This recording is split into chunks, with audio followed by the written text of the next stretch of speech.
Ang susunod ko po na mensahe ay mensahe po sa ICC na pakawalan nyo na at ipadala nyo na pauwi si dating Pangulong Rodrigo Duterte sa Pilipinas.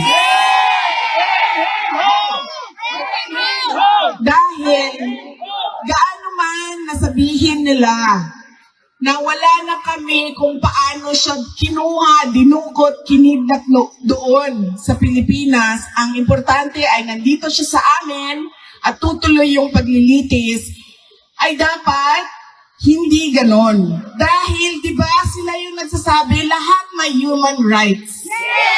So, dapat ibigay din nila yung human right ni dating Pangulong Rodrigo Duterte na ibalik sa Pilipinas at i-check ng ating mga lokal na korte kung karapat-dapat ba na siya ay ipadala dito sa The Hague.